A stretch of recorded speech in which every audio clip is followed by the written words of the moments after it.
فکر کنین یه روز از خواب بیدار میشین، ولی نه فردا 80 سال دیگه. به سال 2100 خوش اومدین. امروز میخوایم با هم یه سفر بکنیم به آینده و ببینیم دنیامون قراره چه شکلی بشه. خب سوال اصلی همینه مگه نه؟ دنیایی که ما امروز توش زندگی میکنیم کمتر از 80 سال دیگه واقعا قراره چه شکلی باشه؟ یکی از تصویرهایی که از آینده میشه کشید یه همچین چیزیه. تمام خطای ساحلی رو آب گرفته، شهرهایی که یه روزی کلی بروبیا داشتن حالا رفتن زیر آب. و ببینید این دیگه داستان علمی تخیلی نیست، این یه احتمال کاملا واقعیه. اولین و شاید بزرگترین تغییری که باهاش روبرو میشیم خود چهره سیارمونه. یه دنیای کاملا غیر قابل تشخیص، جهانی که بالا اومدن آب دریاها از نو شکلش داده. فقط به این عدد فکر کنین، 2 متر. این مقدار بالا اومدن سطح دریاها تا آخر همین قرنه. 2 متر. میدونید این یعنی چی؟ یعنی یه سری کشورها ممکنه کلاً از روی نقشه محو بشن. و این فقط یه حرف کلی و انتزاعی نیستا.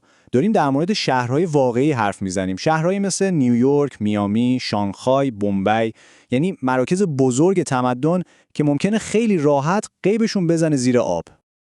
خب اصلا چرا اینجوری میشه؟ دلیلش اینه که کلاهک‌های یخی قطب با یه سرعتی دارن آب میشن که تو کل تاریخ بشر سابقه نداشته. هر ثانیه‌ای که میگذره میلیاردها تن یخ داره میریزه توی اقیانوس‌ها. این یه اتفاقیه که همین الان، همین لحظه‌ای که من و شما داریم حرف میزنیم داره میفته.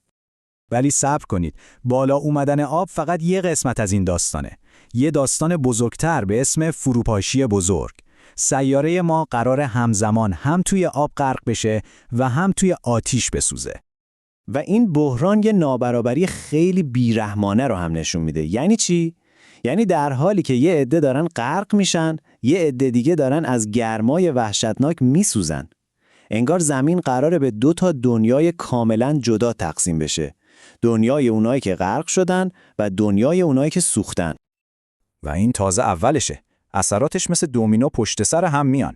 طوفان‌ها روز به روز قوی‌تر میشن. زمین‌های کشاورزی حاصلخیز تبدیل به بیابون‌های خشک و بیاب و علف میشن و اکوسیستم‌های حیاتی مثل صخره‌های مرجانی که انگار قلب آبی سیاره ما هستن کاملا نابود میشن. تمام این فاجعه‌های زیست محیطی تازه شروع ماجراست. هزینه واقعی این بحران رو باید توی فروپاشی جامعه‌های انسانی ببینیم. آخه وقتی خود سیاره داره از هم میپاشه، چه بلایی سر ما آدما میاد؟ اینجا باید با یه اصطلاح جدید و خیلی مهم آشنا بشیم. پناهنده اقلیمی. این آدمایی هستن که از خونه و زندگیشون فرار میکنن، ولی نه به خاطر جنگ، به خاطر خود آب و هوا. و تعدادشون ممکنه از کل پناهنده‌های جنگی تاریخ هم بیشتر بشه. توی این آینده جنگ‌ها دیگه سر چیزاییه که ما امروز فکر می‌کنیم همیشه هستن. مثلا آب تبدیل میشه به نفت جدید و کشورها برای کنترلش، یعنی برای کنترل منبع اصلی ثروت و قدرت، با هم وارد جنگ میشن. و تو این دنیا بشریت عملاً به 2 دسته تقسیم میشه. یه طرف ثروتمندا هستن که توی شهرهای شناور زندگی میکنن، غذا و آب رو برای خودشون انبار میکنن و حتی شاید به مریخ فرار کنن. اون طرف دیگه فقراان که توی اردوگاه‌های پناهندگی رها شدن تا سر همون یه ذره منابعی که روی یه سیاره رو به موت مونده با هم بجنگن. خب با این تصویر خیلی تیره و تاری که کشیدیم، شاید بپرسید یعنی همه چیز تمومه؟ همه چیز از دست رفته؟ شاید نه، چون دقیقاً همون جایی که بحران هست، ابزارهای بقا هم دارن شکل میگیرن. و این دقیقاً سوال اصلیه، سوالی که تو قلب این بحران قرار گرفته. آیا ما واقعاً هیچ کاری از دستمون بر نمیاد و فقط قربانی سرنوشتیم، یا نه قدرت اینو داریم که مسیر رو عوض کنیم؟ جواب یه نه خیلی محکمه. ما آدما مخترعیم، رویا پردازیم. ما همیشه راهی برای بقا پیدا کردیم. همون دستایی که میتونن خراب کنن، دقیقاً همون دستا قدرت ساختن و خلق امید رو هم دارن. و اینا فقط رویا و خیال نیست. همین الان راه حل‌های واقعی و فناورانه دارن توسعه پیدا میکنن. از انرژی همجوشی حرف میزنیم، یه انرژی پاک و بی‌نهایت، تا مزرعه‌های عمودی که توی برج‌های بلند وسط شهرها غذا تولید میکنن و حتی شهرهای شناوری که میتونن خونه‌های جدید و پایدار ما روی اقیانوس باشن. اما اینجا یه دوراهی خیلی مهم اخلاقی وجود داره. این تکنولوژی‌ها میتونن ما رو نجات بدن، ولی از اون طرف هم میتونن نابرابری رو خیلی بدتر کنن. اگه این فناوری‌ها بیفتن دسته آدمای طمع‌کار، اون وقت کل بشریت بازنده اصلیه. تهش همه این حرفا به یه چیز میرسه. انتخاب.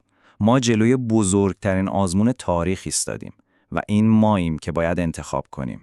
یه لحظه فکر کنید، ما دانشش رو داریم، تکنولوژیش رو هم داریم. پس چی کمه؟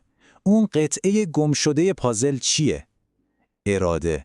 اراده همه ما برای اینکه دست به کار بشیم. بچه‌هایی که همین امروز به دنیا میان سال 2100 رو میبینن. دنیایی که اونا توش زندگی میکنن کاملاً به انتخابای امروز من و شما بستگی داره. یه روزی اونا به گذشته نگاه میکنن، به ما، و ما رو قضاوت میکنن. پس انتخاب نهایی ما بین این دو مسیره. یا سازگار میشیم و یه آینده پایدار و مشترک برای همه میسازیم، یا میشینیم و تماشا میکنیم که تمدنمون تیکه تیکه از هم بپاشه. هیچ راه سومی هم وجود نداره. ما دقیقاً سر یه نقطه عطف تاریخی ایستادیم. آینده هنوز نوشته نشده. آینده رو انتخاب‌های امروز ما می‌نویسه. پس اتحاد یا تفرقه، نوآوری یا انقراض، انتخاب با شماست.